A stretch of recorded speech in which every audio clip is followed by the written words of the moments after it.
Comment contrôler ses émotions?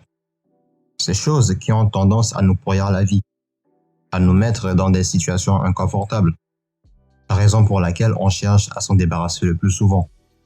Moi y compris, j'ai longtemps essayé, avant de comprendre que je m'y prenais de la mauvaise manière. Je t'expliquerai tout dans cette vidéo, donc reste bien jusqu'à la fin, car je te dirai aussi ce qui a marché pour moi. Et tu pourrais par la suite t'en inspirer. Mais avant ça, bienvenue à toi si tu découvres la chaîne avec cette vidéo.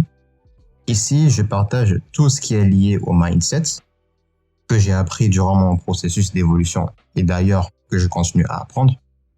Du coup, si mon travail te plaît, like la vidéo, abonne-toi à la chaîne et active la cloche pour être au courant de mes prochaines publications.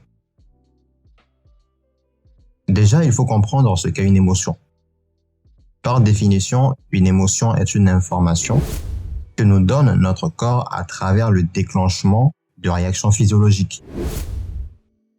Un peu technique, ça va te rappeler tes cours de SVT au lycée. Mais pour faire simple, c'est similaire à un réflexe. Tu ne décides pas de ressentir de l'angoisse quand il y a un événement important.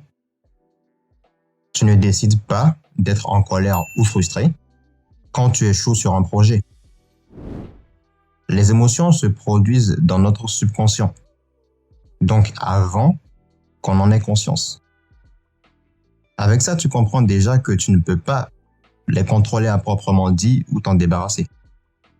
Et c'est tant mieux, car les émotions sont nécessaires à la survie de l'homme. Homme avec grand H, donc homme et femme. Pour illustrer ce que je viens de te dire, je vais prendre le cas de nos amis les hommes préhistoriques. Quand les hommes se sentaient menacés, ils ressentaient naturellement de la peur. Peur qui les poussait à soit se battre ou fuir. L'émotion, c'est donc un mécanisme de survie. Raison pour laquelle je te disais tout à l'heure que c'est une erreur de vouloir s'en débarrasser. L'émotion est nécessaire pour notre survie. Quand tu touches quelque chose de très chaud, tu retires ton doigt immédiatement car ton cerveau te dit « Arrête tes conneries, tu vas te brûler ». Mécanisme de défense instinctif. C'est pareil pour les émotions. Toujours dans le cas des hommes préhistoriques, la colère les poussait à s'imposer. Quand tu es en colère, il y a un pic d'adrénaline qui te rend excité et beaucoup plus énergique que d'habitude. Ou on peut encore parler de la joie qui leur permettait de créer des liens sociaux. Quand tu vois quelqu'un qui transpire la bonne humeur et dégage une certaine énergie positive, ça t'attire. Tu as envie de traîner avec cette personne. Aujourd'hui, on n'est plus dans l'époque ancienne, mais vu que nous découlons d'un processus d'évolution, la racine ou notre base, elle n'a pas changé. Du coup, on a gardé énormément de choses de nos ancêtres, dont les émotions. À notre époque, tu ne ressens pas de la peur. Plutôt, tu ne ressens la peur, non pas parce que tu te sens menacé par un lion, mais du fait que ce soit quelque chose d'inconnu.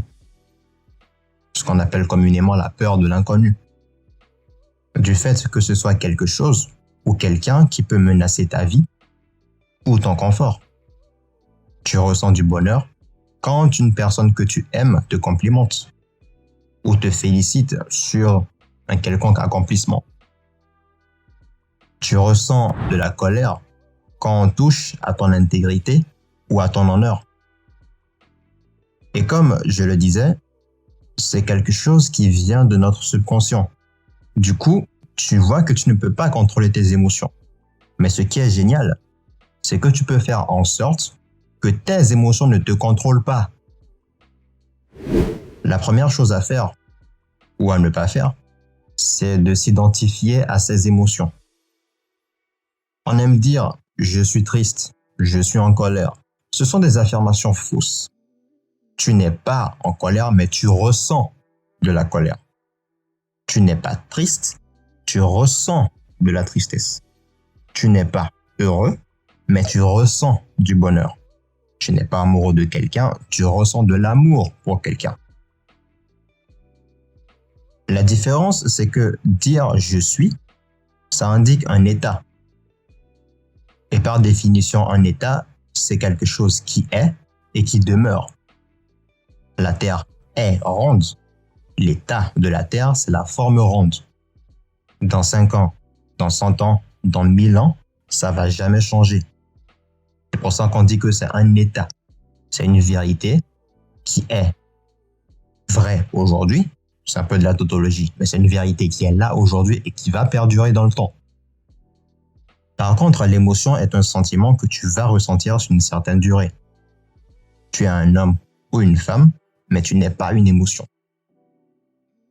Le deuxième point, c'est comprendre que tu ne peux pas t'empêcher de ressentir une émotion. Mais tu peux choisir par contre comment tu réagis à celle-ci. Car contrairement à l'émotion que j'ai dit qui est inconsciente, la réaction quant à elle est consciente. Pour arriver à le faire, c'est juste une question de travail et d'habitude. Mais à force d'essayer de le faire, tu finis par y arriver. L'émotion est là pour nous envoyer un message. Mais on n'est pas toujours obligé de réagir instinctivement.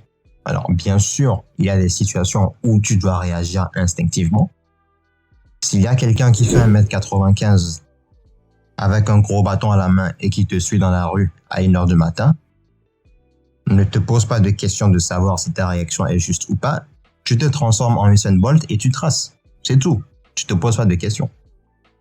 Par contre, si tu ressens du regret face à une situation où tu te dis que tu aurais pu faire mieux, au lieu de te ressasser les événements pour dire « j'aurais dû faire ça au lieu de ça », tire des leçons et avance.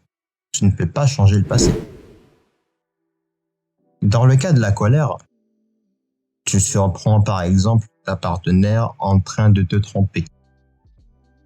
Au lieu de commencer à t'exciter et lui balancer tout ce que tu trouves, essaie de te calmer, prends quelques secondes de silence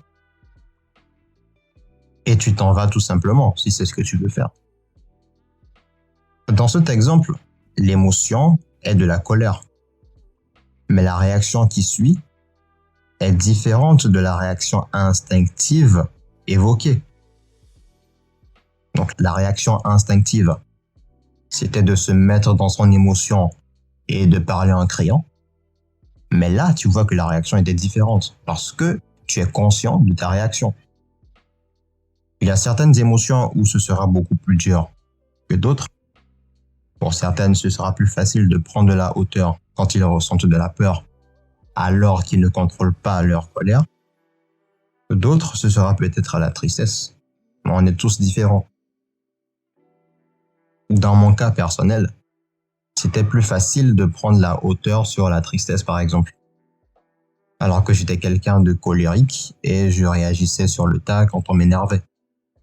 Ce n'est plus le cas aujourd'hui car j'ai travaillé là-dessus. Ça m'a pris du temps, mais l'important c'est que j'y suis arrivé. C'était tout pour cette vidéo.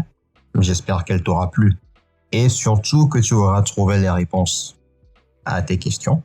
Si c'est le cas, n'oublie pas le like, commente, abonne-toi et partage avec tes amis ou tes connaissances qui ont du mal à contrôler leurs émotions. Moi, je te dis à la prochaine dans une nouvelle vidéo.